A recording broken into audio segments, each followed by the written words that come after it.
Estamos hablando de lo siguiente. Para ustedes como profesionales, entender la importancia del análisis financiero parte del estado de resultados y del balance general, pero nunca serán suficientes porque estos solo me presentan qué tiene una empresa en los activos, qué debe una empresa en el pasivo y patrimonio, cuánto vendió, cuánto le costó y cuánto se ganó. Y son cifras puntuales que no le permiten a usted hacer un verdadero diagnóstico de lo que está ocurriendo en la empresa. Si, por ejemplo, tuviéramos estos estados financieros y uno dijera la utilidad operacional, que es uno de los principales renglones del negocio, muestra que esta empresa pasó de 15 millones a 20 millones 500. Y la utilidad neta pasó de 4 millones a 8 millones, dupliqué la utilidad. En función de eso uno diría, o sea que esta empresa en su operación ha venido mejorando. Si cogiera los pasivos han venido creciendo. El pasivo corriente pasó de 11 a 14, el pasivo a largo plazo pasó de 48 a 40, los pasivos disminuyeron de 59 a 54, entonces uno pensaría, debo menos. Y si cogiera los activos, diría, he venido comprando activos fijos, la cartera se mantuvo, los inventarios disminuyeron y tenía unas inversiones y las liquidé. En realidad, si yo hiciera un análisis solo con esta información, lo único que estaría es leyendo los datos, pero no estaría haciendo un verdadero diagnóstico. Entonces, lo que vamos a hacer en el ejercicio es entender claramente cómo con los principales indicadores yo podría hacer un diagnóstico de una organización. ¿Y cuáles vamos a trabajar? Desde el ámbito de liquidez, la productividad del capital. Entonces, eliminemos todo esto, que es lo que vamos nosotros a desarrollar, y lo vamos a elaborar paso a paso para entenderlo claramente. Y de los indicadores de actividad, vamos a hacer rápidamente esto solamente para determinar el saldo ideal de las cuentas. De hecho, los hacemos al final. Y cómo este PKTNO, con los temas de gerencia del valor, como margen EBITDA y como palanca de crecimiento, pueden hacer la relación entre los recursos que me pide una empresa y los recursos que me devuelve una empresa. Y luego nos concentramos en todo el tema de cómo se calcula el EVA de una empresa, cuáles son las estrategias para generar valor y qué significa propiamente el EVA dentro de una organización. Entonces, esto va a quedar totalmente grabado, pero la idea es que en las inquietudes o los aportes que ustedes quieran hacer sobre lo que vamos construyendo, las podamos ver claramente. Entonces, parto de la estructura.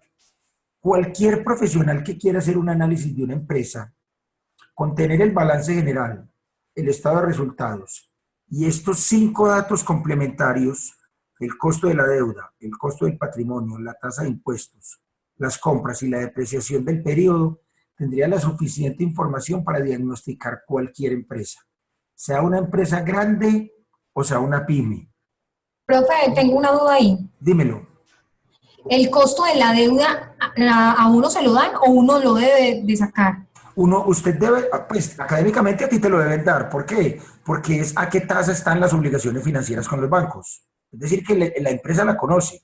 Si estuviéramos hablando de un ejercicio académico, obvio que te tienen que decir, las deudas están al tanto por ciento, porque si no, entonces tú tendrías que suponerlo. O sea, que el costo de la deuda es la tasa de interés. Es la tasa de interés de las obligaciones Ok, financieras. ok.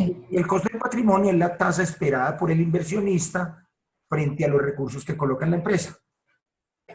Y que tiene un sentido financiero que sea mayor la tasa del inversionista dado el riesgo que él asume. Entonces, para efectos académicos y empresariales, ambos datos deben ser conocidos. ¿Ok? Entonces, Ok, gracias, profe. entonces vamos a arrancar hablando primero de cuáles son los recursos que demanda una empresa. Y de una vez voy a hacer algo por acá. Esperen que es que esto se lo voy a quitar para... Un instante que... ¿Me están escuchando totalmente bien? Sí, Sí, señor. señor. Se escucha. Sí, señor. Sí, señor. Construcción aquí de algo primero. Me voy a ir de una vez a un indicador importantísimo que vamos a trabajar ahora y lo voy a ir construyendo acá. Entonces vamos a hablar primero de una empresa tiene un ciclo como estos. Cuando la empresa empieza a generar su operación, obvio que tiene recursos de deuda y recursos de capital. Con esos recursos, ¿qué hace la empresa? Si yo fuera a montar un proyecto, ¿qué hago con esos recursos? Primero me consigo una parte prestada y la otra la pone el dueño. ¿Qué hago con los recursos? Invertir. Invierto. Entonces, ¿invierto en activos fijos o invierto en inventarios? Ajá. Entonces, vamos a suponer de que yo tenga una empresa comercializadora, Fijo. entonces yo compro inventarios y con esos inventarios voy a poner a producir. Entonces, la deuda me sirve. Parte para activos, el capital complementa la parte de los activos y hay otra parte de los recursos que se vendría para inventarios. ¿Qué hago con esos inventarios? Los vendo. En el proceso de la venta pueden surgir dos cosas, o que se conviertan en cartera o que se conviertan en tesorería. Es decir, o vendo de contado o vendo a crédito. ¿Ok? Si yo vendo a crédito, ¿qué esperaría hacer?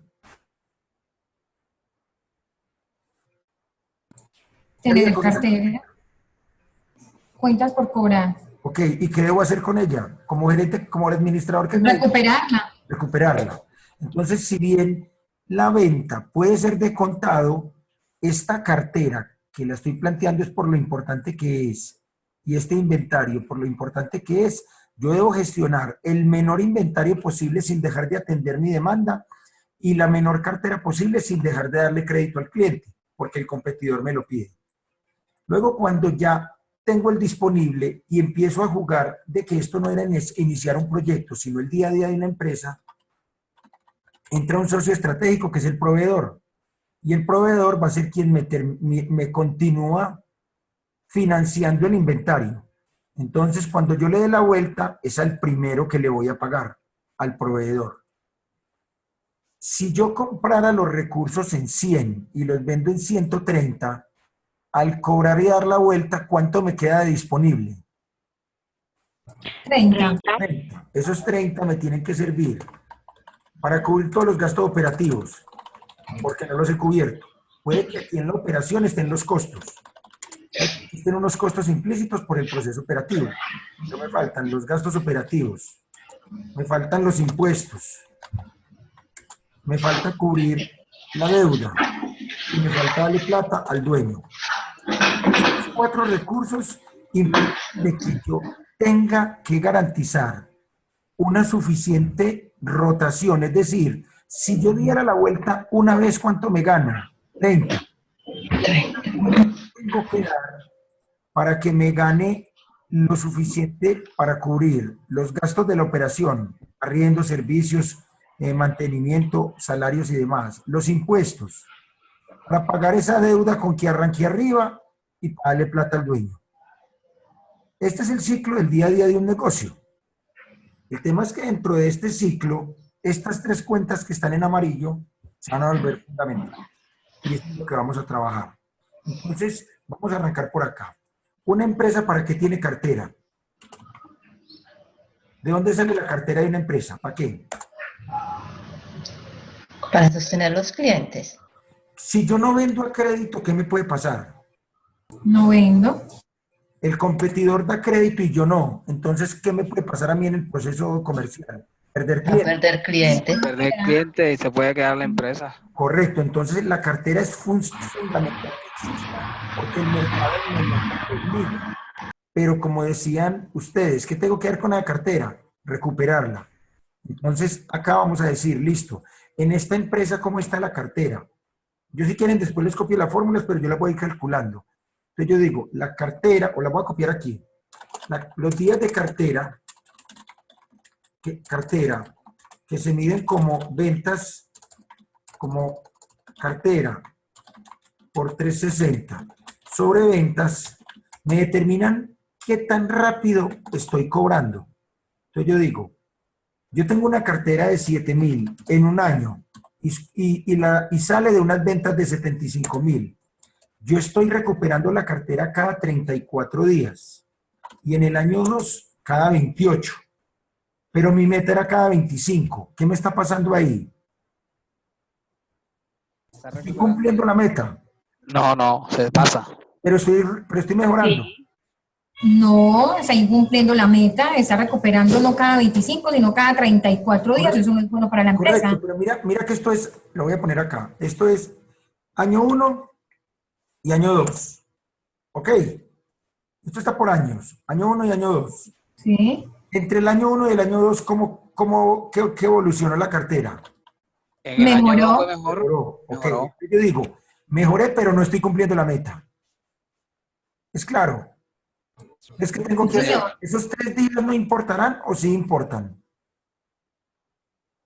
Para medir la empresa se importa. Importa, Claro que sí importa porque muestra un avance. correcto. Entonces, mejoré 6 días, pero me faltan 3 para cumplir la meta. Es claro en la cartera. Entonces yo tendría como administrador que decir, ¿qué vamos a hacer con esa cartera? Necesitamos recuperar esa cartera en la meta en que está establecido, siempre y cuando la meta era clara. Porque la cartera, el ideal es que sea lo menos posible. Pero lo menos posible con el mayor volumen, ¿en qué? Casi todo gira en torno a qué, a qué renglón. Yo debo tener la menor cartera y el mayor volumen, ¿en qué? El inventario. No. En algo que me determina la operación de un negocio. En las ventas. Las ventas. Para esto es que me contratan a mí. Tienen que saber que yo necesito tener la menor cartera con el mayor volumen en ventas. El menor inventario con el mayor volumen en ventas. Y casi todo terminará girando en torno a las ventas. Ya veremos por qué. Entonces aquí en la cartera yo digo, ¿qué pasó? Que yo debía haber terminado con una saldo ideal de cartera así. Saldo ideal de cartera son las ventas sobre 360 por la meta. Yo debía haber, por aquí pongo saldo ideal de cartera. Yo debía haber terminado con ventas sobre 360 por una meta de 25 días.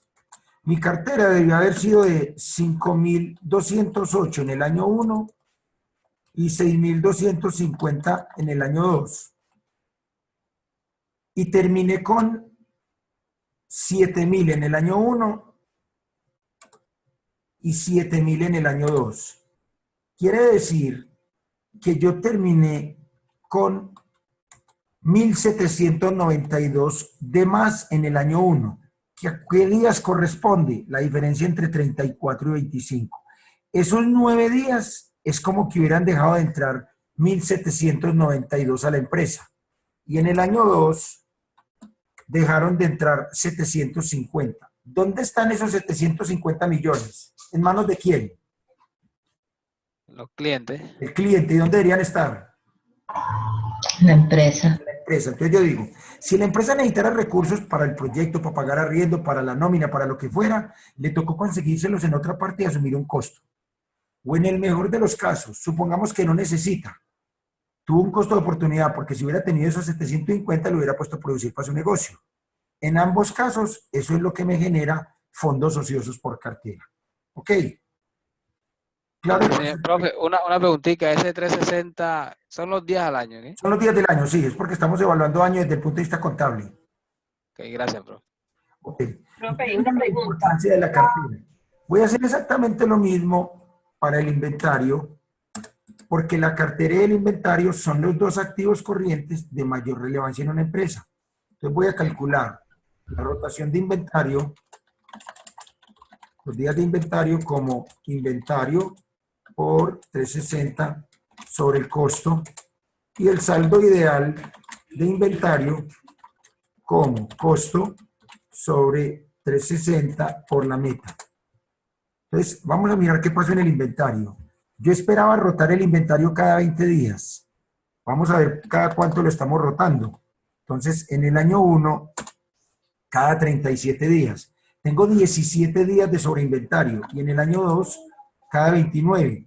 Mejoré 6 días, pero aún tengo 20 días de problema en el inventario. Es decir, que el inventario también me está generando fondos ociosos. Entonces, voy a calcular el saldo ideal de inventarios, que sería costo sobre 360 por la meta del inventario. Yo debía haber terminado con un inventario de 2.391 en el año 1 y de 2.750 en el año 2. ¿Y con cuánto terminé? Con 4.400 en el año 1 y con 4.000 en el año 2.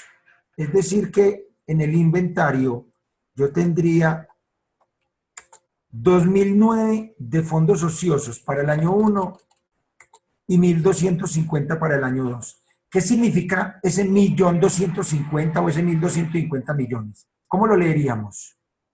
¿Qué se les ocurre? Si lo estamos llamando como Que fondos tiene un ociosos. inventario estancado, que no se mueve, muerto. Correcto, eso es un sobreinventario. Entonces miren todas las variables que trae. Primero, son recursos que están ahí muertos, como dices tú, están congelados en la empresa porque no los vendí. Segundo, están al costo. Si salieran, ¿a qué precio saldrían? Al costo de producción. No. Al remate. Piensen en esto. Lo ¿A cómo actual. compraba yo el inventario cuando resqué el ejemplo? A 100. ¿Y a cómo lo vendía? A 130. 130. Si lo vendo, ¿a cuánta plata entra? 30. 100 o 130. 30. Pues me quedan 30 de ganancia, pero en realidad es porque yo lo vendo en 130. Entonces, cuando yo tengo un inventario acá, este inventario está el costo. Si yo lo vendiera, entraría al precio de venta. Es decir, que es más la plata que está dejando de entrar. Segundo, el inventario me genera seguros, me genera almacenamiento, me genera otros costos de bodegaje, toda la administración del inventario. Entonces, acá solo me reconoce el costo del inventario, pero es mucha más la plata que este representa. Y allí la importancia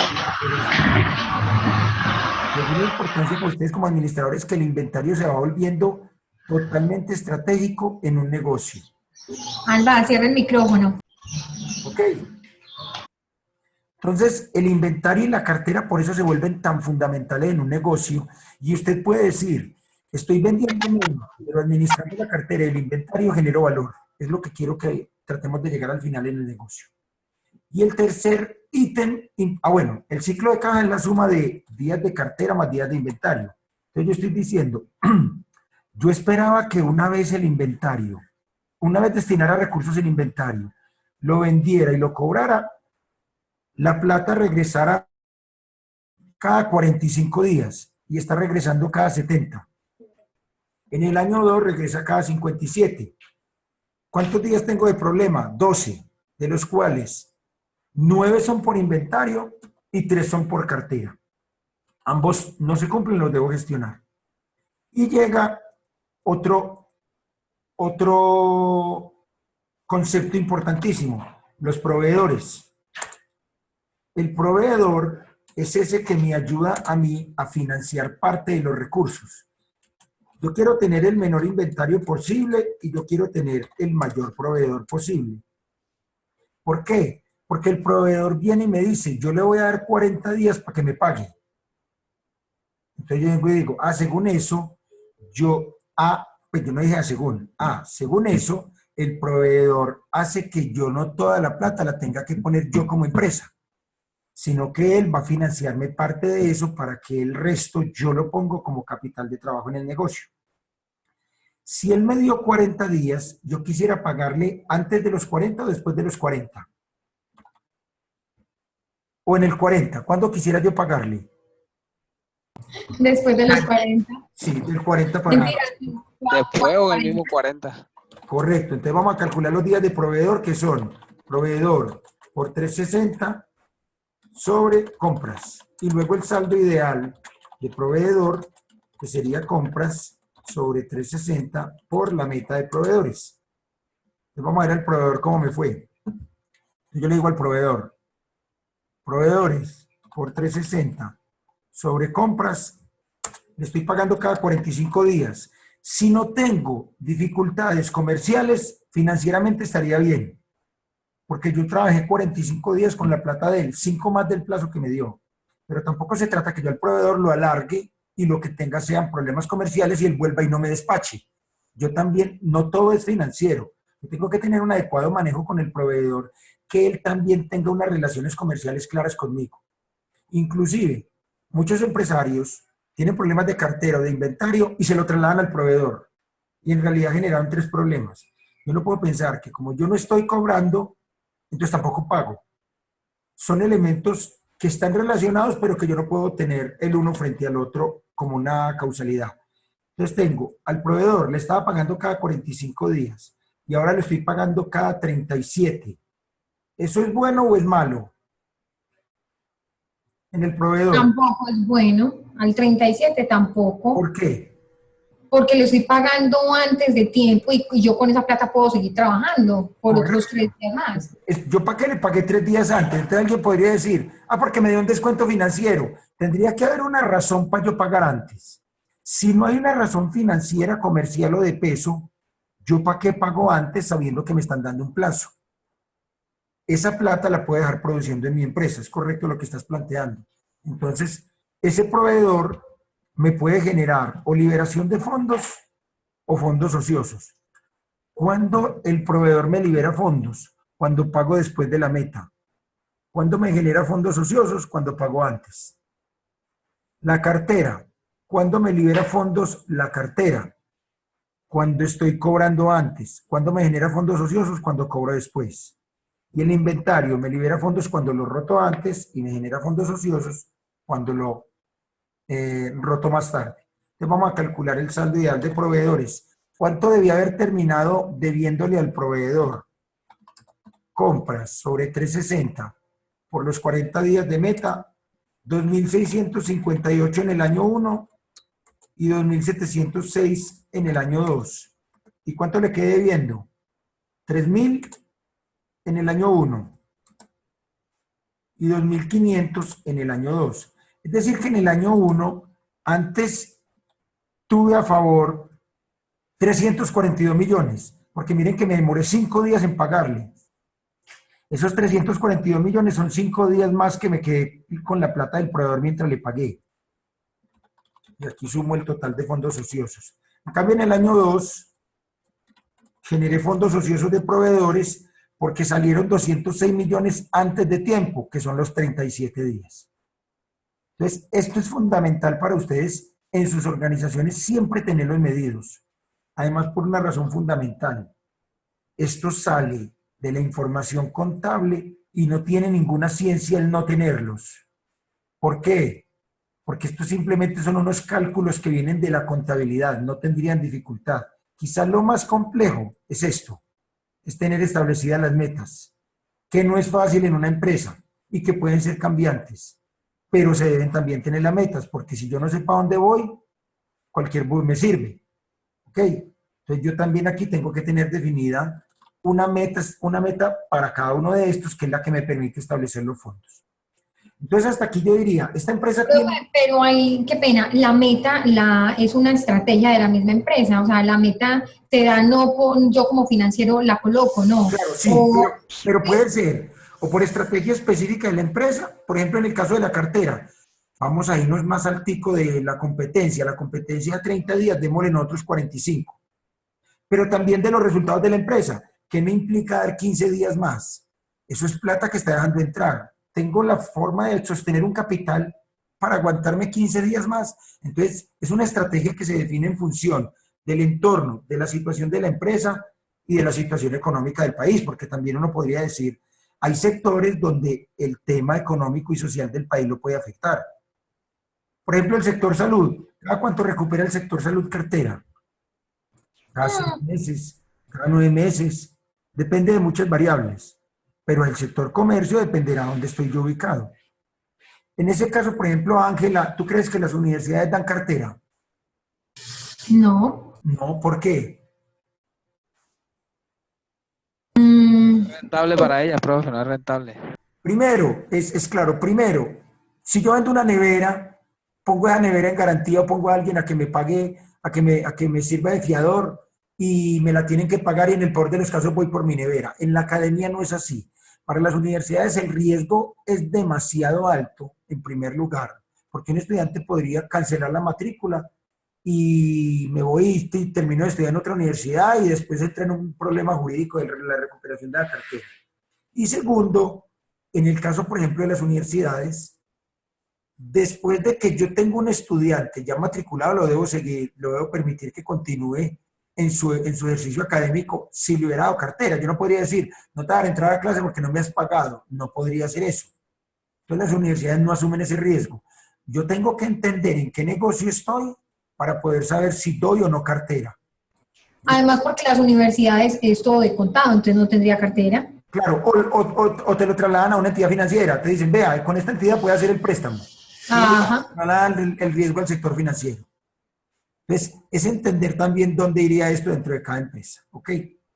Ahora vamos a mirar esto mismo que estoy haciendo acá, cartera, inventario y proveedor, como indicadores estratégicos.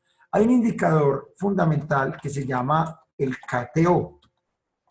El KTO es la suma entre cartera e inventario. ¿Cuánto tengo que mantener yo entre la cartera para que el cliente me compre y el inventario para poder vender? Yo quisiera mantener lo más que pueda, lo menos que pueda.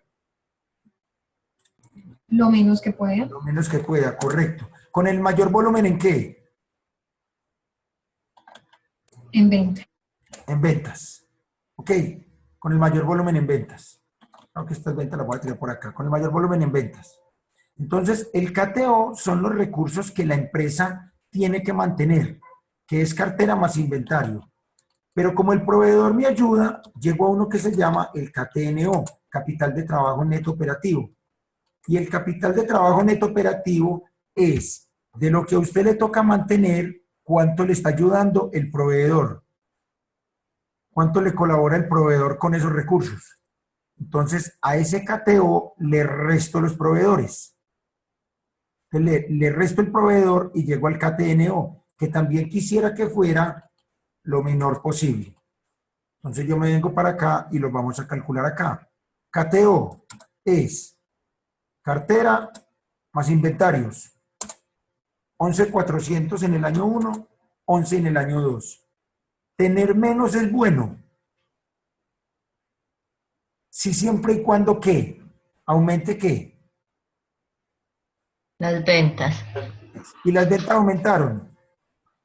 Sí. Sí, pasé de 75 a 90. Es decir, que yo voy a ser más productivo. Vamos a ver cómo.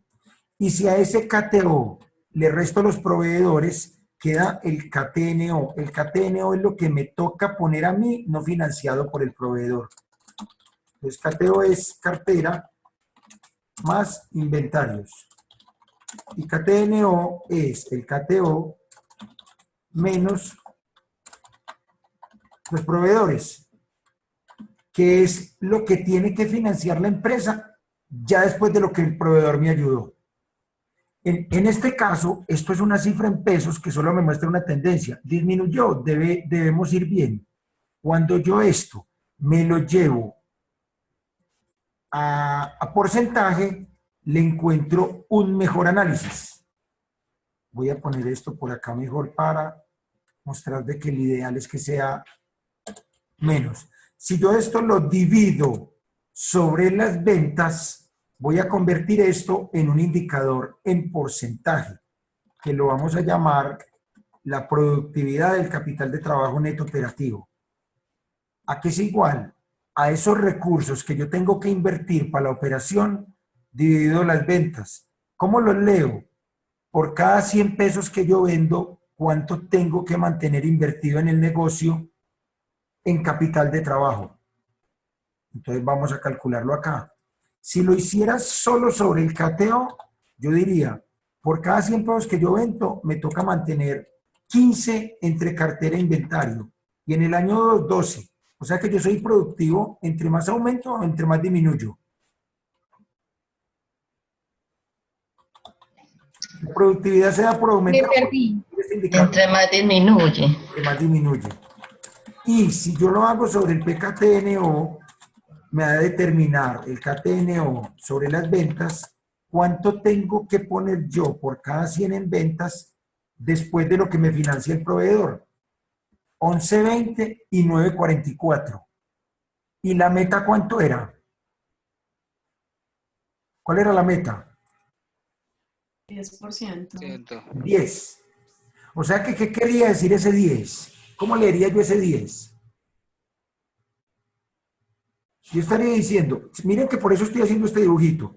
Por cada 100 pesos en venta, máximo, quiero mantener 10 invertidos. Un indicador se lee, es más, lo voy a leer así. por cada 100 pesos en venta, máximo quiero mantener 100 invertidos entre cartera, inventarios, menos lo que el proveedor me ayuda. Así lo interpretaría desde acá. Si 10 era la meta, ¿ese 10 es un techo o ese 10 es un piso? Un techo. Un techo, ese es el máximo. Y Ese es si el máximo. Y me dio, si y lo pasé dejo- de 11.20 a 9.44. Mejoré Claro, Total, mejoró. y lo cumplí. Total. Entonces, en este así caso, es. esa tiene bajo riesgo de liquidez, con esta información. O sea, la liquidez Sí, bien manejada. Maneja bien la liquidez. sí. Ok. Y ahora devolvámonos. ¿Y qué pasa con cartera, inventario y proveedores? ¿Están El bien? proveedor me ayudó más. Esta vez el proveedor me financió más. En este caso yo estaría diciendo, recuerdan que tengo problemas en cartera, en inventario y en proveedores. Aún teniendo incumplimiento en las metas de inventario, cartera y proveedor, tengo buen manejo de la liquidez. ¿Qué pasaría si las hubiera cumplido? ¿Es clara la pregunta? Sí. Porque muchas veces cuando uno cumple un indicador, se relaja y llega y dice, no, no, vamos bien, se cumplió el indicador, estamos generando valor o estamos manejando bien la liquidez, entonces siga. Uno de entrada podría pensar, venga, y no podríamos estar mucho mejor. Y es lo que nos ocurre en este caso. Estoy cumpliendo esta meta, pero sé que si hubiera cobrado a tiempo, vendido como es y pagado como es, este resultado hubiera sido mucho mejor. Menor. Claro, hubiera sido inferior. Entonces, ¿qué pasaría? Miren lo que uno hace. Me vengo para el balance y digo, yo debía haber terminado en el año 2 con 6.250 de cartera. Voy a ponerlo acá, 6.250. Inmediatamente, la meta la cumplí. Los fondos ociosos, 0. Cero. ¿Y qué le pasó a este? ¿A cuánto bajó? Casi un 8.42. porcentaje. Ok, miremos qué pasa con el inventario. Yo debe haber terminado con 2.750. 2.750.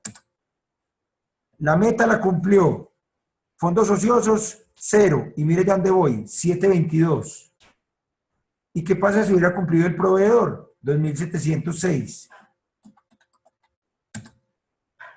La meta del proveedor se cumple. Los fondos ociosos, 0. ¿Y de dónde me dio? 699. Es decir, yo podría presentar de que cumplí la meta porque estoy sacando menos de 10, 944, pero la alta gerencia me podría decir, sí, pero si hubieras cumplido la gestión de administrar bien la cartera, el inventario del proveedor, hubiera sacado menos de 7, hubiera sacado 699. O sea que pude haber estado mucho mejor. ¿Se entendió esa simulación que hice? Total, muy clara, profe. Entonces, mire, que si a mí me fueran a redefinir la meta para el año siguiente, ¿usted en cuánto me la pondría? En 7. ¿La deja en 10 o me la baja? Se la bajo total. ¿O no me la bajarían? Sí, claro. Claro, claro que hay que bajarla. Hola, hola. Ángela. Hola, profe, ¿me escucha? Olga. Profe, Sí, profe, Deber, ¿en cuánto me bajaría la meta? ¿Me la deja en 10 o me la baja? en 8. En 8. Profe, hola, ¿me escucha? Ahí le escucho, sí. Hola, ¿me escucha? Sí, correcto. Ah, bueno, listo. Sí, profe, yo se la bajaría al 7 o al No, 6. prefiero a Deber. Deber me dio un poquito de ventaja, me la baja mucho. Es que las mujeres son más ácidas. Ustedes son de los que le miden al esposo el tiempo que se demora el trabajo a la casa, entonces eso también es bueno realmente. Hay que dar mucho margen de maniobra porque ahí se puede ir muchísima plata. A veces hay- No, que vaya tiempo ocioso, profe, eso es lo más importante. No, es en serio, por eso tener jefes mujeres es difícil, porque es que ustedes tallan mucho, ustedes preguntan y piden más. Ustedes son de las que le llevan una flor y preguntan que por qué, que si tiene una cosa oculta. ¿Dónde está el ramo? Y los chocolates y todo. Daisy, dígame si usted no es de las que pregunta por qué está tan especial. Por sospecha trajo flor. Correcto. En la gerencia de las organizaciones hay que ser así. Si uno se relaja porque las cosas marchan bien y se vuelve muy light, no, no, no, todo va bien, saque plata para una fiesta. No, usted tiene que mantenerse siempre apretadito, ¿cierto? Mm. Ok. Entonces hasta acá hemos medido la primera parte de cómo administrar el capital de trabajo. En resúmenes importantes, tengo que tener definidas metas. Si yo no tengo definidas las metas, allá llego. Si yo no sé para dónde voy, allá llego. Entonces, la meta tiene que estar definida. No es fácil, pero tiene que estar definida. Punto 1. Punto 2. Tengo que estar midiendo esto periódicamente. ¿Y periódicamente es cada cuánto? Cada mes. Esto no es para medirlo cada año, cada 6 meses.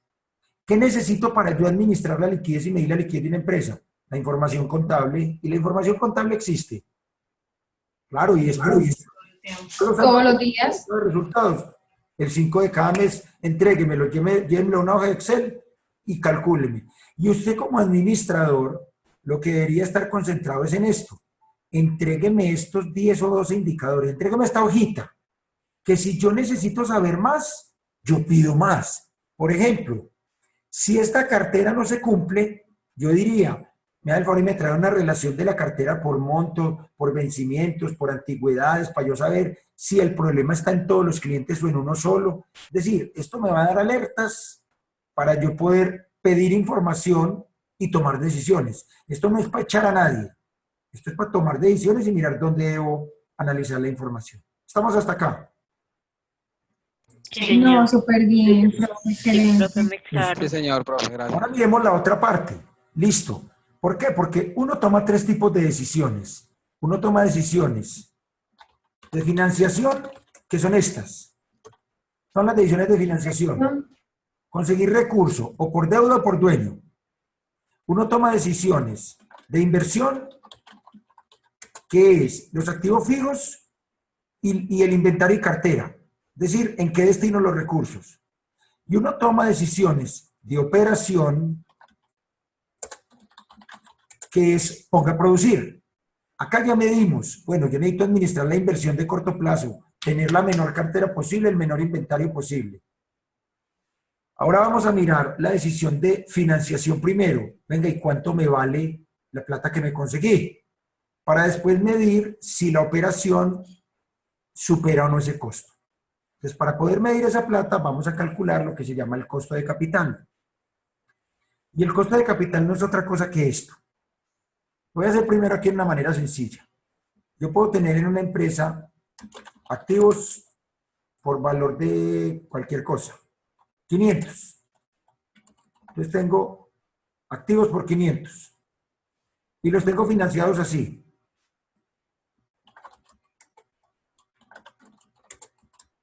Y los tengo financiados así. Pasivos por 250. Y patrimonio por 250. ¿Qué porcentaje de mis activos es deuda? Del 50%. El 50%, correcto.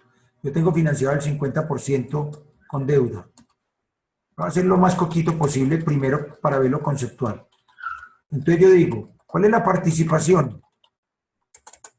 ¿Cuánto es 250 de 500? El 50%.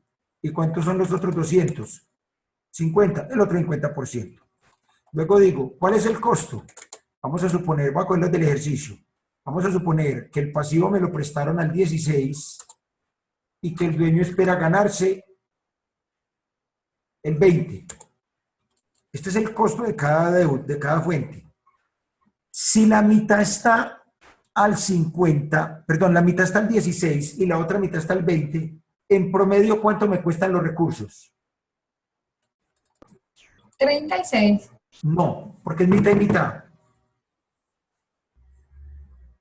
Es la participación de cada fuente. La mitad al 20 y la otra mitad al 16. En promedio, ponderado, ¿cuánto me cuestan los recursos? ¿Cuántos años tienes tú, Ángela? 37. Bueno, supongamos que yo tenga 43 para facilitar. Yo sé que es mucho más. Supongamos, en promedio, ¿cuántos años tenemos? Hay que sumar los dos y dividirlos, ¿no? Correcto. Entonces en promedio, entonces en promedio O sea, 36 dividido, o sea, 16. Ah, no, 18. 18, sí. 18. 18. 20 más 16, 36. Dividido 2, 18. 18. Sí, sí, sí. Ajá. La mitad al 16, la otra mitad al 20, sumo y me da el 18. ¿Ok? Esto es lo que se llama el costo de capital. El costo de capital de esta empresa sería el 18. ¿Pero por qué? Porque es mitad y mitad. Si mis pasivos hubieran sido de 200, mi patrimonio de 300, mire que el costo sube. Ya no es mitad y mitad, ya es el 40% al 16 y el 60 al 20. ¿La cogimos? Profe, ¿La cogió? No, profe, yo no la cogí. Mira, vuelvo y la planteamos. El banco me está cobrando una tasa de interés. ¿De cuánto? Del 16. El dueño espera una rentabilidad. ¿De cuánto? Del 20. Los dos costos me van a afectar a cómo consigo los recursos. Entonces viene una primera pregunta. Si todo lo consiguiera con el dueño, si no consigo deuda, ¿cuánto me cuestan los recursos? El 20 porque el dueño puso todo. Si todo lo pusiera el banco, el 16 porque me las conseguí a la fuente que me cobra el 16. Si fuera mitad y mitad, es el promedio entre el 16 y el 20, porque es la mitad al 16 y la otra mitad al 20, el promedio entre 20 y 16 es 18. ¿Ok? Pero si yo me empiezo a endeudar más, el costo baja, porque estoy utilizando el recurso más barato. Si yo me endeudo hasta 400, solo tengo que poner 100 en patrimonio. 400 son el 80% de los activos. Entonces yo digo, el 80% al 16 y el 20% al 20, en promedio 16,80. Es decir que si una empresa se endeudara más, bajaría el costo de capital. Financieramente eso es bueno, pero me implica que esa deuda la tengo que pagar. Entonces tendría que hacer un esfuerzo de caja para poder pagar esa deuda. ¿La estamos cogiendo? Primero Sí, pero porque lo podemos hacer más poquito, lo podemos hacer más poquito. Y es de dónde sale ese 12%, se multiplica qué por qué, ¿sí? Para que nos quede más poquito. Por eso, mira, lo voy a explicar acá. ¿Cómo fórmula es esto? Deuda sobre deuda más patrimonio por la tasa de interés más patrimonio sobre deuda más patrimonio por la tasa esperada por el dueño. ¿Qué significa esto? Vamos a entenderlo aquí paso a paso. Profe, eso es lo que significa, eso se determina como WACC. Sí, este es el WACC. WACC, el costo de capital o el costo promedio ponderado de capital. En realidad WACC en español sería costo promedio ponderado de capital. Okay. Y eso sería lo mismo que CK. Sí, lo que pasa es que nosotros le cambiamos los nombres a todos, ¿cierto? Para poder enredar al estudiante. Y el WACC son la misma fórmula, profe. O sea, quiere decir que el CK costo de capital es el promedio entre lo que me cuestan los recursos por deuda y lo que pone el dueño. Entonces yo... O sea, es el costo promedio capital. Sí. El costo capital es el costo promedio capital. Correcto. Entonces yo ¿qué hago? Multiplico la participación de la deuda por su costo y la participación del dueño por su costo y sumo los dos. Entonces, ¿qué es D más P? 500. Deuda más patrimonio. Mira, deuda más patrimonio, 500. ¿Qué es D? Deuda. Entonces, cuando yo digo deuda sobre deuda más patrimonio es 250 sobre 500, o sea, este 50%. ¿Cuál es la tasa? El 16. ¿Qué es P sobre D más P? Es patrimonio sobre total activos, el otro 50%. Al 20, entonces ¿yo qué hago? Multiplico la participación por el costo y llego a este total. Y multiplico la participación del patrimonio por el costo y llego a este otro total. La suma de esas dos es el WACC, el costo promedio ponderado de capital. Ok, Pero yo sigo teniendo una duda, porque es que en el trabajo de aplicación nos piden costo de capital, que bueno, es la fórmula que usted nos acabó de explicar, y nos piden también el CK, así como se lo estoy describiendo, pero la fórmula cambia un poco en el sentido de que trae esto. exacto. Enseguida lo explicamos, no te preocupes, ya vamos para allá. Listo, primero este es claro. Digan que sí, mientan y digan que este es Sí, claro. total. Profe, súper claro.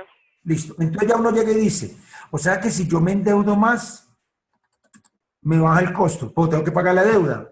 Entonces tengo el riesgo de caja para poder pagar la deuda.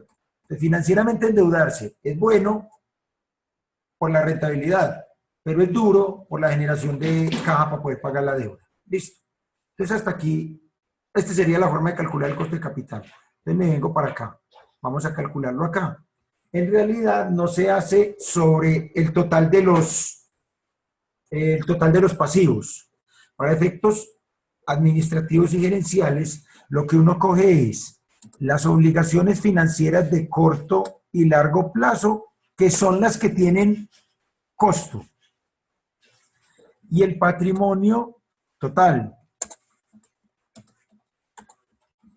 Repito, las obligaciones financieras de corto y largo plazo y el patrimonio total. Entonces es como si yo aquí en este cuadrito hubiera acabado de construir esto que hice acá. En vez de 500, tengo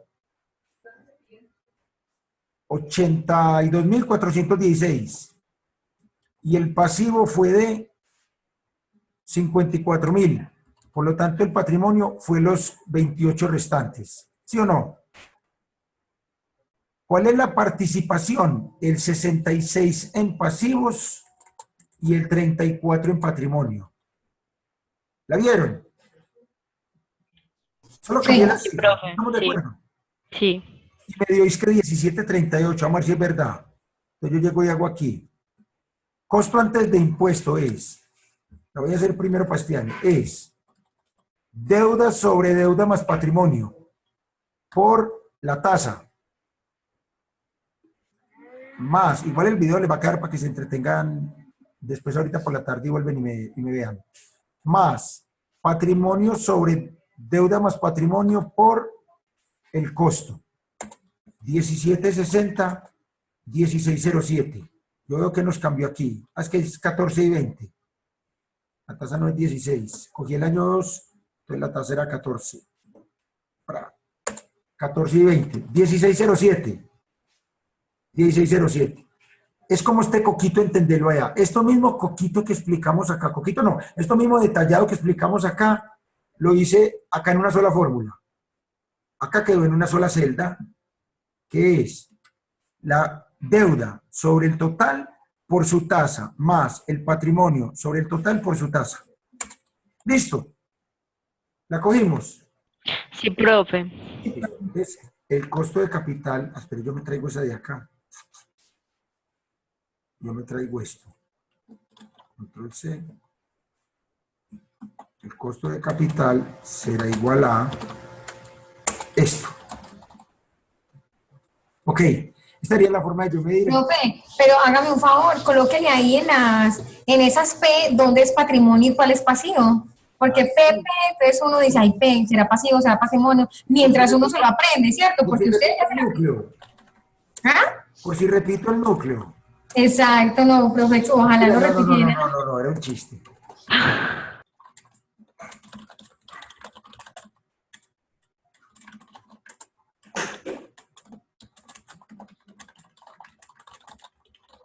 No, excelente. ¿Ha comenzado usted el curso, profe?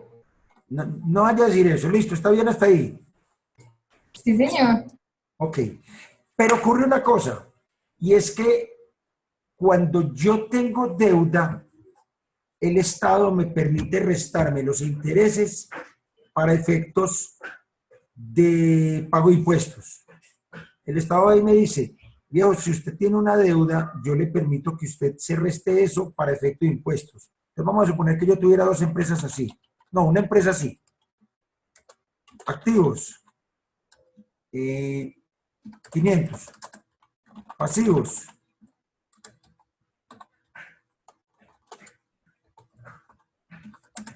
poner aquí una cosa con trampa.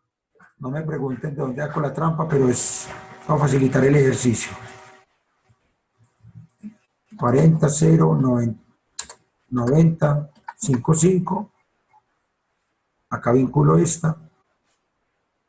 Tra. Supongamos que yo tengo una empresa con esta información.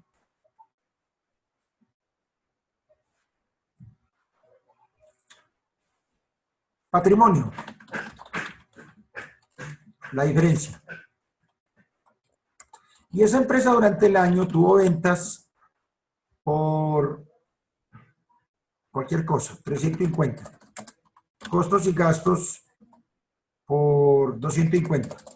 Por lo tanto, se ganó 100. Listo. Esta empresa tiene la siguiente información. El costo de la deuda es del 14%. Y la tasa del dueño es del 18%. Y la tasa de impuestos es del 34%. Entonces yo llego y digo, ¿cuánto le tengo que pagar al banco? Como tengo deuda de 200.000, le tengo que pagar el 14% que me está cobrando. Se llevó 28. ¿Cuánto se ganó la empresa antes de impuestos? 100 menos 28, 72. ¿Cuánto pago de impuestos?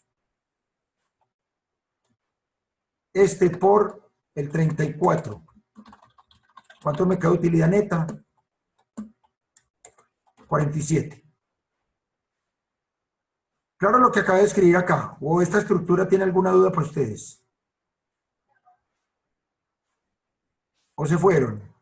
No, acá estamos, no, está bien. No, que para esto se ya lo maneja muy rápido, profe, y mientras uno lo asimila. No. Por aquí Pero no sí, me sí, estoy sí. ayudando. Mira, tu empresa tiene 500 en activos, debe 200 y el patrimonio son 300. Esos 200 que debe te cobran el 14% de interés. Y el dueño espera ganarse el 18%. Pero usted a don Juanma le traslada el 34% de lo que se gane. Le dice, durante el año vendí 350 millones, me costaron 250, me gané 100. Listo, me gané 100. Quiere decir que mi margen fue de, me gané 100 por cada 350 que vendí. ¿Cuánto me gané? Un 28%. Por cada 100 pesos que yo vendí, me gané 28. ¿Cuál fue este es el margen operativo? Me gané 28. ¿Cuál fue el rendimiento del activo? ¿Cuánto me gané? 100. ¿Y tenía activos de cuánto? De 500. O sea que por cada 100 pesos en activos me gané el 20. Eso es bueno. Sí, siempre y cuando este rendimiento del activo sea mayor al CK, al WACC. Entonces vamos a calcular aquí el costo de capital. Entonces lo voy a hacer así. D, lo voy a hacer coquito como tú me dijiste ahora. D, 200. P, 300. Tasa de interés, el 14. Tasa esperada del inversionista, el 18. Costo de capital es 200 sobre 500 por el 14 más 300 sobre 500 por el 18. Estoy haciendo esto mismo de acá. Este mismo ejemplito, pero aplicado a estos datos. Entonces yo digo, ¿los recursos cuánto me están costando? El 16.40. ¿Y cuánto rentó la empresa? ¿Cuál fue el rendimiento del negocio? El 20. 20. ¿Generé valor o destruí valor? Genera, profe, genera. Genero porque si me cuesta el 16 y rento el 20, ¿le generé valor a quién? A la La empresa. A los empresa. activos. A la empresa, pero en realidad, ¿para quién trabaja uno? Para los accionistas, Para los accionistas. Le generé valor. para los dueños. Listo, enseguida lo miramos. Entonces vamos a suponer que yo tengo una empresa así. Listo. ¿Cuánto pagué de impuestos? No, lo voy a hacer por otro lado. Supongamos que esta es la situación de la empresa, pero ocurre que la empresa podría no tener deuda. Esto es la empresa con deuda y esto es la empresa sin deuda. Si la empresa no tuviera deuda y tiene los mismos activos, le costaría lo mismo, vendió lo mismo, se ganó lo mismo, paga el mismo impuesto, vea, el 34. ¿Qué cambia? El margen operativo... No genera tanto valor. Mira, pero mira, el margen operativo cambió. No, porque yo me gano 100 de 350. No, no cambió. 50. El rendimiento de la Solo empresa cambió cambió. el capital de trabajo. ¿Qué es lo que cambia? Incrementa el costo de capital. El costo de capital se incrementa porque el 100% es bueno. O sea, listo. Por eso genera más valor, genera menos valor. Sin Entonces deuda. le puede terminar dando menos valor al dueño, correcto. Entonces uno llega y dice, compruébeme por lo menos con el rendimiento del patrimonio. Rendimiento del patrimonio es la utilidad antes de impuestos sobre el patrimonio. Acá el negocio le estaba rentando el 24 al dueño. ¿Y acá cuánto? El 20. Si toda la plata la pone el dueño, lo que rente la empresa es lo que le renta el dueño. Porque ¿Estamos? no es muy, no, sí, pero Si eso la no empresa es se muy- financia, yo le puedo dar al dueño una mayor rentabilidad porque me estoy consiguiendo recursos prestados al 14 y los pongo a producir al 20. Ese diferencial se lo traslado al dueño. Pero este cuadrito no lo hice para eso, lo hice para otra cosa. ¿Cuánto terminé? Pero muy rico porque hemos entendido, o al menos yo he entendido súper bien eso. Ok, pero no lo hice para esto, pues, yo que me dio por hablar otra cosa. Miren acá. Ya Catherine va a despedir de su contador. Ya. No, no. Todo esto lo tiene que pedir al contador. El contador tiene que saber todo eso y no lo manda a dar un curso. Si usted dice impuestos menos impuestos, miren esto. Este es el mayor valor que pagaría en impuestos si no tengo deuda. O dicho de otra forma, por tener deuda me ahorré 9.520 en impuestos.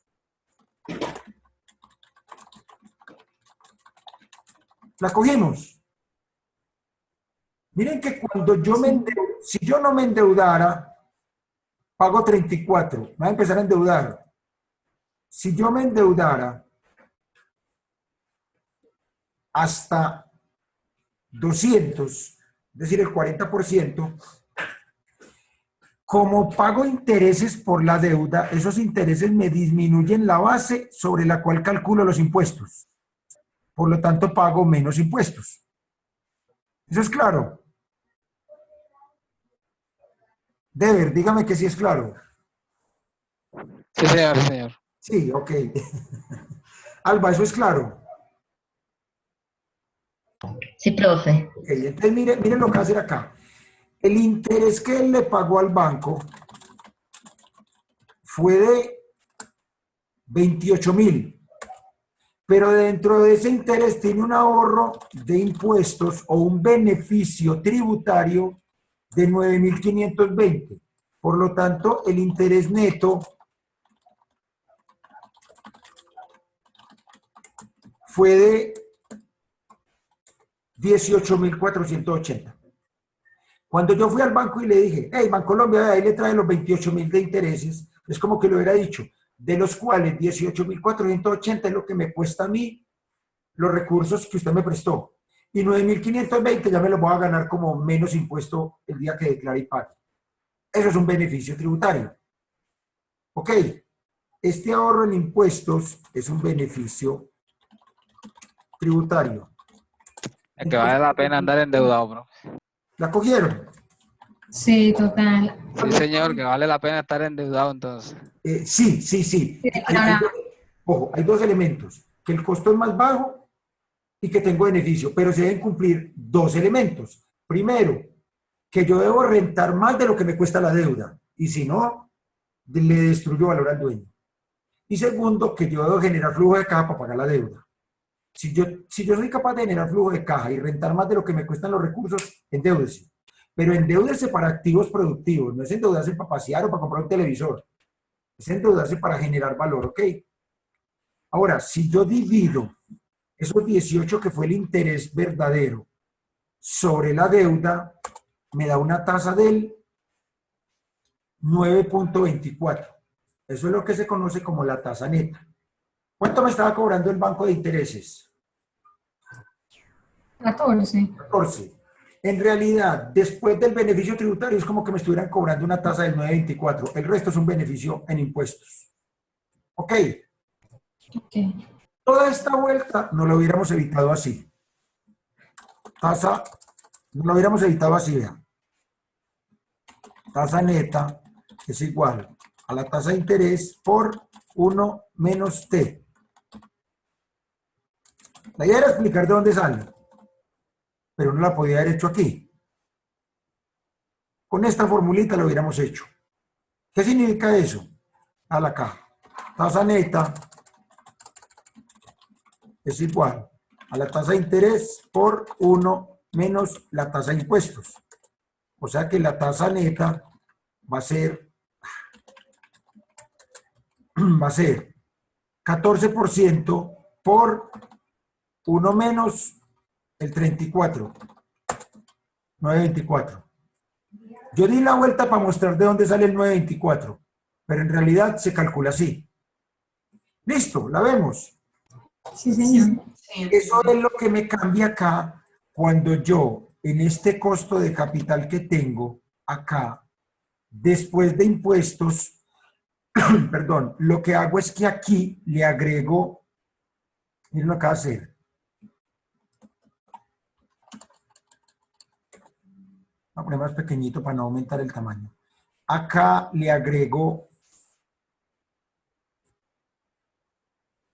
por 1 menos T. Le agrego esto. Yo le agrego esta cosita. Pero no me haga eso. Yo le agrego esta cosita al costo de capital y ya lo terminé calculando después de impuestos.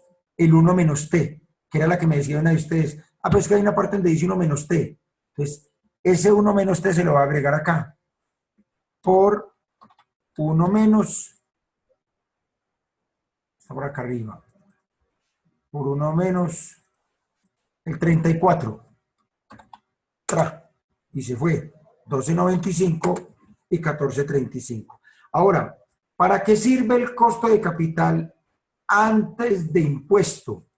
Para calcular la rentabilidad. ¿Y para qué sirve el costo de capital después de impuesto? Para calcular el EVA. Si a usted en un examen le dice, se tiene, calcule el EVA, usted utiliza el costo de capital después de impuesto. Calcule la rentabilidad o la lógica financiera, usted utiliza el costo de capital antes de impuesto. ¿Ok? Sí. Aguanten un momentico más. Porque es que en realidad no hemos empezado para lo que vinimos, que es generación de valor. ¿Estamos hasta aquí? Alba. Bueno, Alba dijo sí, no la escuché, pero sí movió la cabeza y dijo que sí. Alba, usted es el muestreo. Si aguantamos más, terminemos este tema porque es importante. Sí, profe, no, tranquilo. Okay. Ahora Hasta las 3 puede ser posible. Vamos a mirar si esta empresa generó o destruyó valor. ¿Cómo lo vamos a hacer? Vamos a calcular dos indicadores fundamentales. La palanca de crecimiento y el EVA. La palanca de crecimiento es esto. Profe, disculpe un momentico, me repite por favor el costo de capital antes de impuestos para calcular la rentabilidad. Sí, y el costo de capital después de impuestos para calcular el EVA. Muchas gracias. Listo. Entonces mira, aquí estamos diciendo, el PKTNO es lo que la empresa me pide para vender. Es decir, ¿cuántos recursos tengo que mantener invertidos para poder vender? Ahora vamos a mirar cuánto la empresa me devuelve de lo que vendí. Y eso es el EBITDA. El EBITDA es la caja operativa de un negocio. El EBITDA o caja operativa se calcula como la utilidad operativa más las depreciaciones y amortizaciones. ¿Por qué más depreciaciones y amortizaciones? Son los registros contables que no generó ninguna salida de dinero. Entonces yo vuelvo y los sumo para que la utilidad contable la exprese en términos de caja. La exprese como si fuera caja. Entonces, ¿qué hago? Cojo al EBITDA, cojo a la utilidad contable, UAI, y le sumo la depreciación del periodo. Y eso me da un valor. ¿Qué quiero yo? Que el EBITDA cada vez sea más grande. Entonces me voy a ir para acá, para que veamos una relación. Acá voy a traer el EBITDA, acá a traer EBITDA sobre ventas, y acá a traer UAI. Entonces yo aquí cojo la utilidad operativa y le sumo las depreciaciones del periodo. Depreciaciones y amortizaciones del periodo. Y eso me va a dar el EBITDA. Ok, como para terminar el dibujito y no haberlo empezado. No quedó muy bonito, pero yo creo que se los explica para que después lo entiendan. Entonces, si yo le la sumo, llego al EBITDA. El EBITDA es un dato, es un valor. ¿Yo qué quiero? Tener el mayor EBITDA posible. Yo quiero tener el mayor EBITDA posible. Recuerden que todo esto que quedó en los signos es como el ideal. La menor cartera, el menor inventario, el mayor proveedor. Cada uno de estos es el ideal. Este lo voy a pasar para acá mejor. El menor KTO y así cada uno. Entonces yo digo, me da el EBITDA. Yo quiero generar la mayor caja posible. ¿Por qué? Porque el EBITDA tiene unos órdenes específicos que me tiene que cumplir en la empresa. Primero, pagar impuestos, cubrir impuestos. Segundo, reponer el capital de trabajo, es decir, garantizar la operación del negocio. Tercero, reponer activos fijos, es decir, el crecimiento del negocio. Cuarto, pagar deuda, tanto capital como interés. Y quinto, el dueño. Este orden se debería respetar en todo negocio. El tema es que en la realidad el dueño le quiere sacar toda la plata posible al negocio y afecta la operación, afecta el crecimiento o hace que el gerente tenga que estar endeudando. Esta lógica se debería respetar. Entonces, ¿cuánto EBITDA debe generar un negocio? Lo suficiente para atender todo esto y darle plata al dueño. ¿Ok? ¿Están ahí o se fueron? Que los escucho muy en silencio. No, súper bien, súper bien. Oiga, yo lo que digo, los escucho en silencio, pero me entendieron, ¿cierto? Pero escucha. Total. Ok. Ahora, como eso es un término en pesos, un dato en pesos, si yo lo divido sobre las ventas, le encuentro mejor interpretación. Entonces, calculo algo que se llama el margen EBITDA, que es el EBITDA sobre las ventas. Profe, perdón, una duda. ¿Usted va a subir esta grabación a la plataforma? Sí, ahorita en la tarde, porque al yo ponerla a grabar, se queda por ahí 40 minutos y después la subo en el campus virtual. Yo busco el espacio y lo subo allá. Y el archivito también, profe, para no ir practicando. Sí, subo las dos cosas, el archivo y el video. Y el video. Listo. Ok. Gracias. Entonces aquí llego y digo, calculemos el margen EBITDA. El margen EBITDA es dividir el EBITDA sobre las ventas. Y llego a algo que se llama el margen EBITDA. Y el margen EBITDA es por cada 100 pesos, que yo vendo, ¿cuánto me queda como caja en el negocio? ¿Qué caja genera el negocio? O sea que yo quiero generar la mayor caja posible en el negocio. ¿Estamos? Y eso se llama el margen EBITDA. Listo. Esto es lo que el negocio me genera como caja. La caja que genera la empresa. Entonces, el PKTNO es la caja que me pide la empresa para poder vender. Y el EBITDA es la caja que me devuelve la empresa de lo que yo vendí. ¿Cuál debe ser mayor?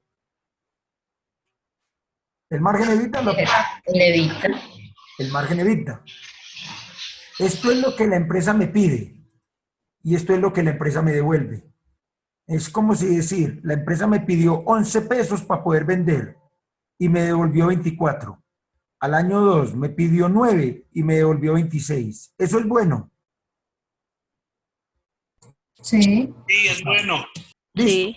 La relación de esos dos se llama palanca de crecimiento. Palanca de crecimiento. Y la palanca de crecimiento es la relación entre estos dos. Es la división del margen EBITDA sobre, es la división entre la plata que el negocio me devuelve, margen EBITDA, y la plata que el negocio me había pedido, PKTNO. Y esa palanca debe ser mayor a 1.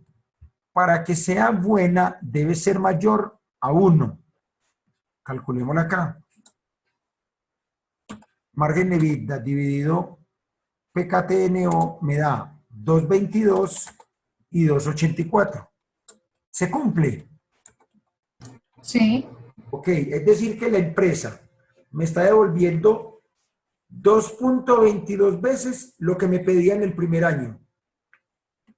Y en el año 2 me está devolviendo 2.84 veces lo que me pedía en el año. Si fuera Profe. menor a 1, es porque el EBITDA que genera es inferior a lo que me pide. Y puede ser o un problema de cartera, o un problema de inventario, o un problema de proveedor, o un incumplimiento en la meta en ventas, o una estructura de costos y gastos cuyo margen es tan pequeño que no alcanzo a cubrir lo que me... Ya yo como gerente tendría, como administrador, tendría que irme a buscar dónde está el problema. ¿Es claro? Sí, señor. Miren solamente esto. Si Profe, esto a mí me fuera- quedó un poco de duda.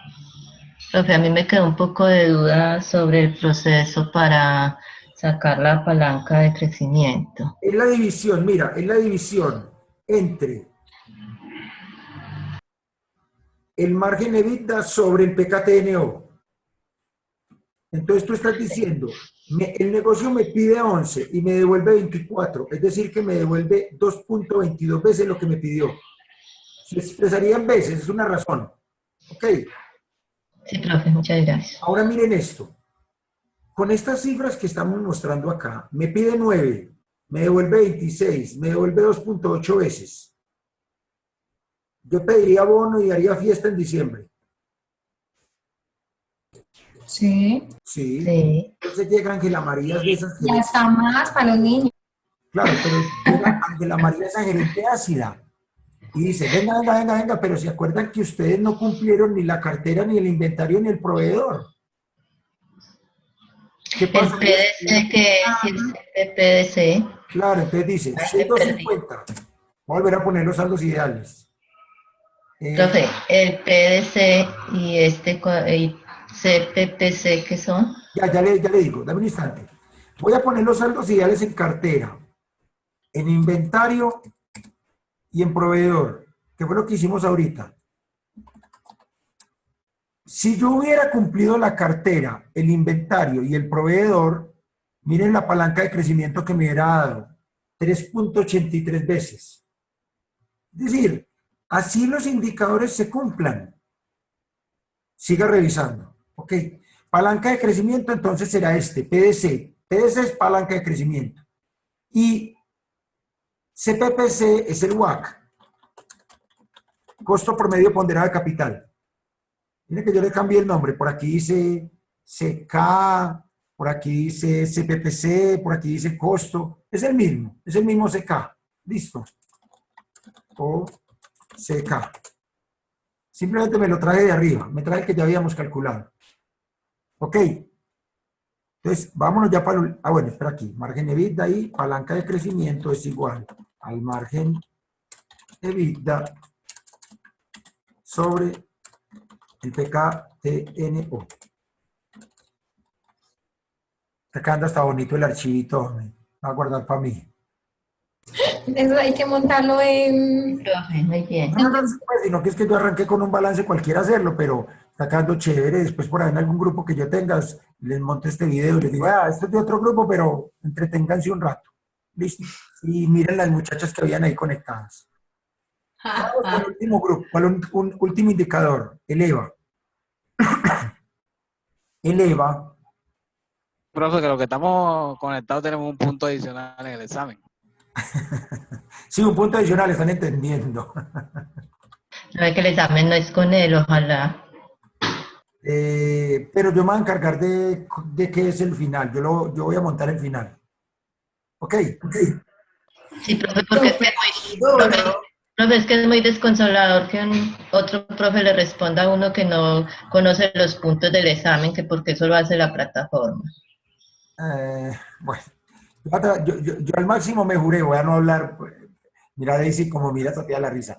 Yo al máximo me juré, no voy a hablar mucho del problema en este chat, voy a dedicarlo a lo académico y ya después les doy. Porque aquí se nos va el de la tarde. Profe, porque son muchos. Sí, venga, sí, sí. Mejor así, No. digamos, Pero vamos mejor con las explicaciones. No, pero no se desahoguen porque perdemos el ritmo que llevamos. Vale.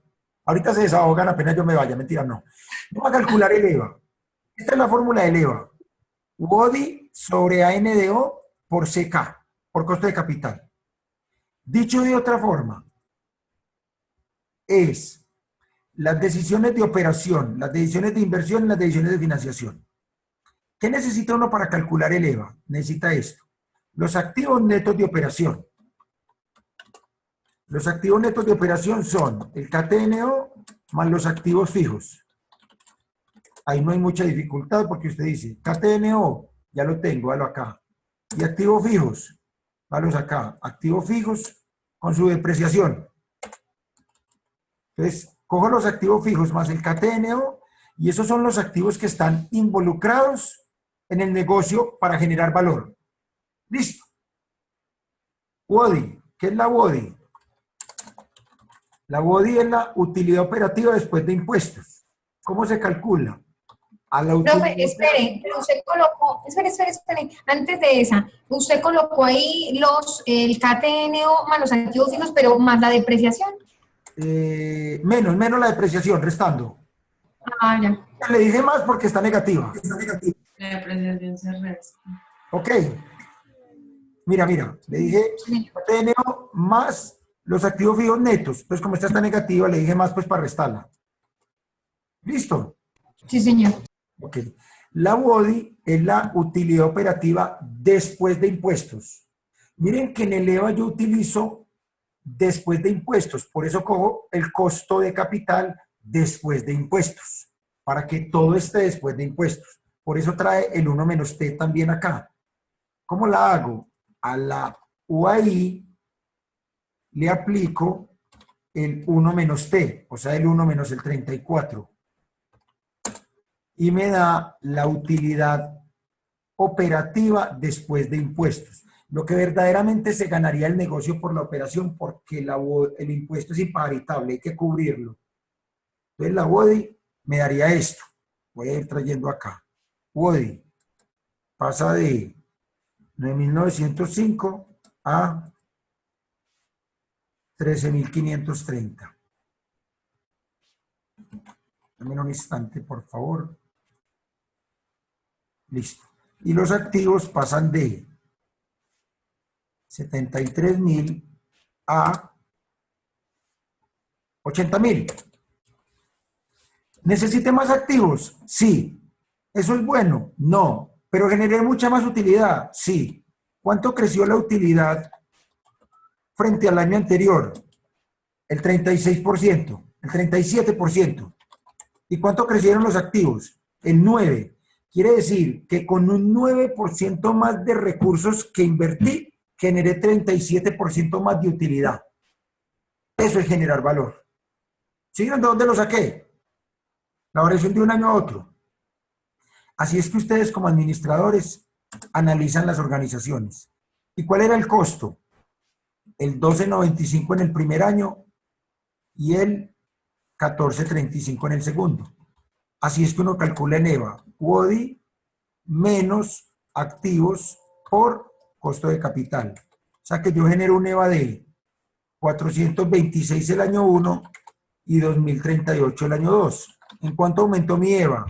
En el 378%. Vamos a ver si eso es verdad o me equivoqué en algo.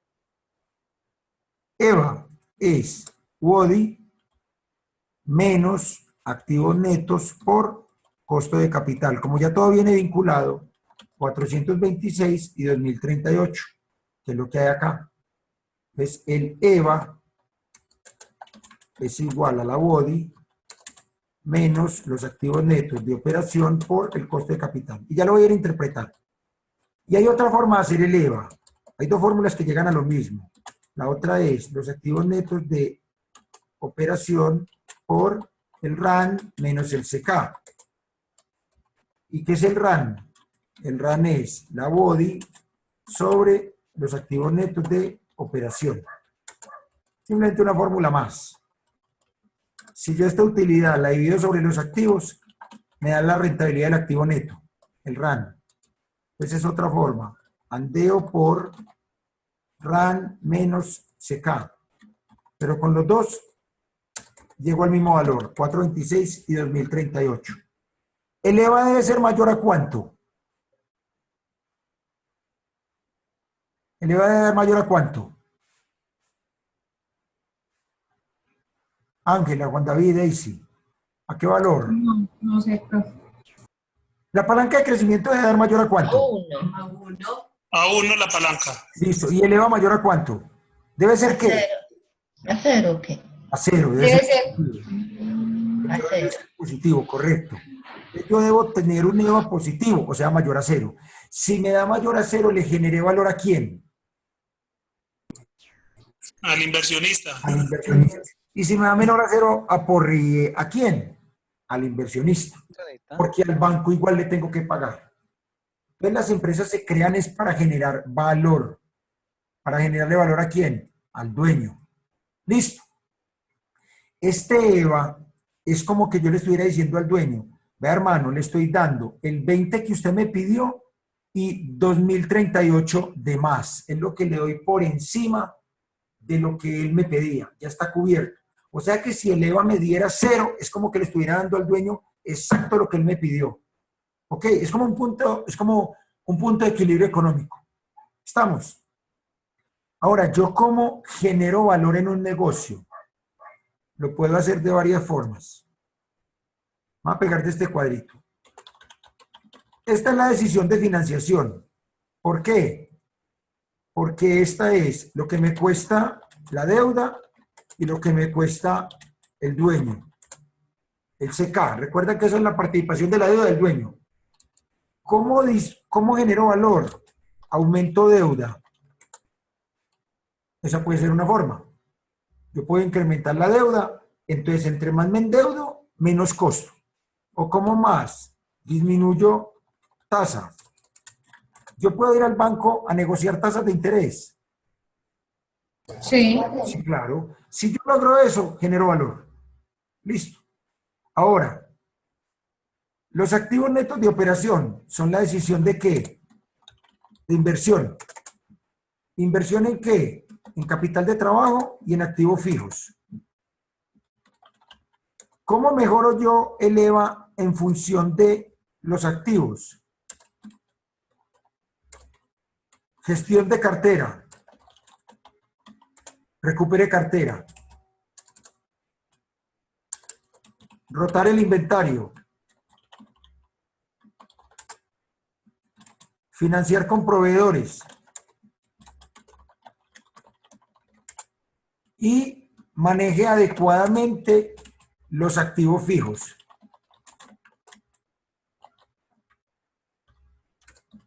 Invierta en activos fijos que generen rentabilidad. No le compre a los empleados una finca para en Barbosa para allá de vez en cuando, ni un lote para el dueño en Coveñas, ni un carro para la mujer del gerente. Eso no es generación de valor. Invierta en la empresa en activos que se generen rentabilidad. ¿Estamos? Y desde la WODI, esta es la decisión de operación. Es decir, ventas menos costos y gastos menos impuestos. Entonces, ¿cómo mejoro yo Mi operación, pues aquí digamos que de alguna manera es de un tema elemental, incremente ventas, control de costos y gastos, planeación tributaria y de alguna manera uso eficiente de activos. ¿En qué sentido? Si yo tuviera en mi empresa una capacidad instalada que tengo una planta ociosa y yo la puedo poner a producir, estoy generando mayores ingresos con costos que ya estaban cubiertos. Eso es generar valor. Entonces, una vez yo tengo este resultado, administrativamente, ¿cómo me voy a sacarle jugo a esto? Buscando estrategias que conduzcan a generar valor. Listo.